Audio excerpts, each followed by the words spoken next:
If you think what happens online stays online, think again. Today we've got two developing cases where the lines between the virtual and the real are not just blurred, they're obliterated.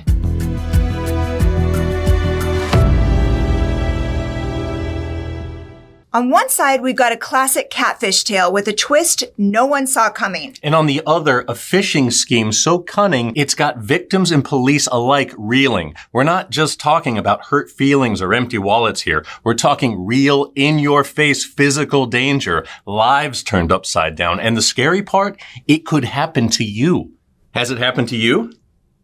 Well, there was that time when I got the thing from the bank saying that I was a victim of fraud and I could get out of it. Like, they could fix it if I gave them my password. Yeah. But the scary thing is, like, you know better, but you give them your password because you're not thinking. Isn't this the one where I told you? Oh, yeah. And then I called you.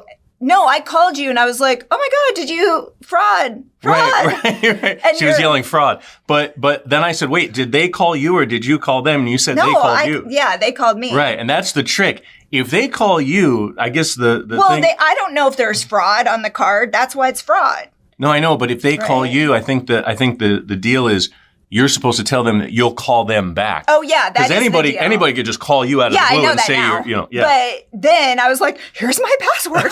Here's all my information. And it was horrible. But then, thanks to Chris, we got clued into it pretty quickly and we changed the password, but not before they took out some money. So it definitely can happen to anyone. Even when you think it can't happen to you, it probably totally can happen to you. Except for this next case. I'm not totally sure this can happen to just anyone. In the quaint town of Townsend, Massachusetts, a simmering pot of soup holds a secret that's about to spill over. Today we're serving up a crazy story about a woman who got caught up in a real soup opera. Get it?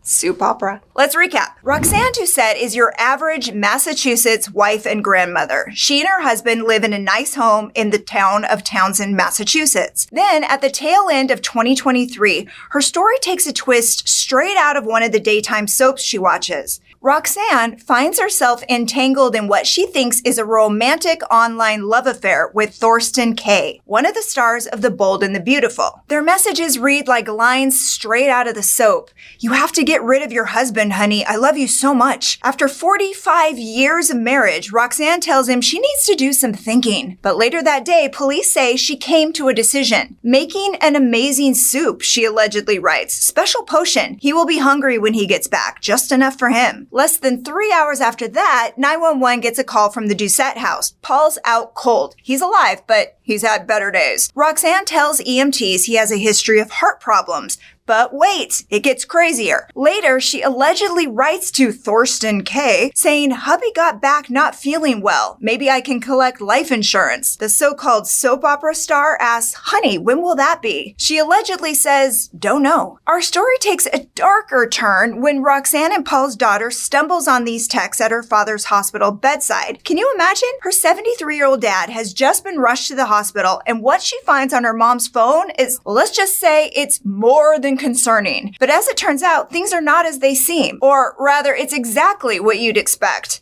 Roxanne was being scammed. She allegedly sent this person $8,000. Now, who's on the other end of those messages? Well, it's definitely not Thorsten Kaye. The cops won't say if they've ID'd the scammer, though. But Roxanne told local news she just wants things to go back to normal. Attempted murder? Get out of here. Roxanne says she loves her husband very, very much and would never try to kill him or anyone else. Her only fault? Dreaming of meeting a soap star and, well, giving him money. When the law gets involved, things escalate quickly. Roxanne reportedly resisted handing over her devices and even allegedly kicked one officer right in the family jewels.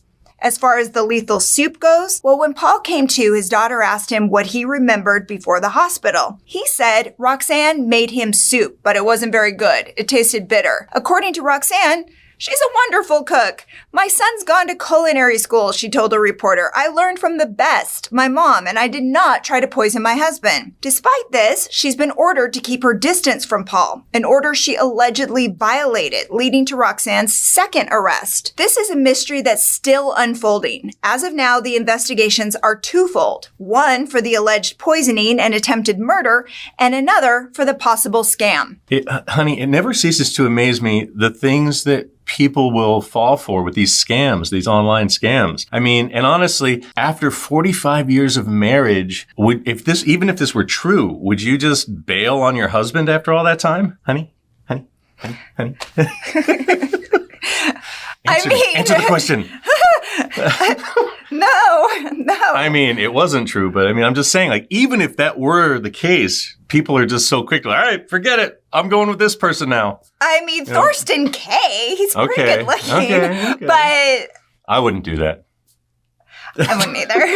We don't have enough life insurance for me to try to kill you. Oh, that's funny. Okay, well, that's nothing compared to the story I'm about to tell. Ever heard of cyber kidnapping? No? Well, buckle up, because I've got a tale for you about a kid named Kai Zhuang that's going to blow your mind. Kai's just your average 17-year-old studying abroad in Utah, living the dream with a host family in Riverdale, Utah. But halfway across the world, his folks are about to lose it. They get this super scary photo of Kai all tied up, looking like he's in big trouble. Then these kidnappers start demanding cash. Talk about a nightmare, right? So Kai's parents, freaking out, pay a whopping 80 grand hoping to save their kid. But here's the twist. When the cops and Kai's high school get the heads up that he's been taken, things don't add up. Kai's host family is like, kidnapped? What are you talking about? Kai was just home the other night, acting like everything was normal, like nothing's wrong. What in the world is going on here? The police start digging deeper, and with some help from the FBI and international law enforcement, they crack the case wide open. Turns out, Kai is a victim of cyber kidnapping. The targets, exchange students just like Kai. The game, tricking them into staging their own kidnapping. These sneaky scammers are like, hey, take some scary pics or we'll hurt your family. Super creepy, right? Poor Kai got caught up in this whole mess, and now he's missing. So the search is on. They track Kai's movements and find out he was trying to camp in the freezing cold a few days back. Cops in Provo found him and brought him back, but then he vanished again. But now that they know he's got the camping equipment, they focus the search on the surrounding trails. But here's the thing. Utah is famous for its canyons and hiking. Now it's a race against time and the cold. The question on everyone's mind, is Kai out there freezing to death, or is he still playing along with these cyber creeps? On the last day of 2023, the search intensifies. Riverdale's finest hike up these rough, isolated trails, and guess what? They find a lone tent in a canyon miles away. And who's inside? Kai. Cold and scared out of his mind with a bunch of phones the scammers used to keep tabs on him. Once he was safe, the first thing he asked was if his family was okay, and get this, he wanted a warm cheeseburger. Can't blame him, right?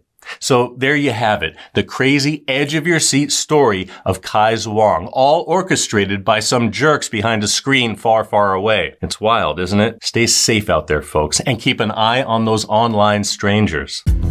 And that's your recap. Thanks for hanging out with us today. If you like getting all the crime in half the time, go ahead and tap that subscribe button and the bell so you never miss a story. We're here Wednesdays, Saturdays, and Sundays, but don't go away. Catch up on more recaps right here, right now. Until next time, take care.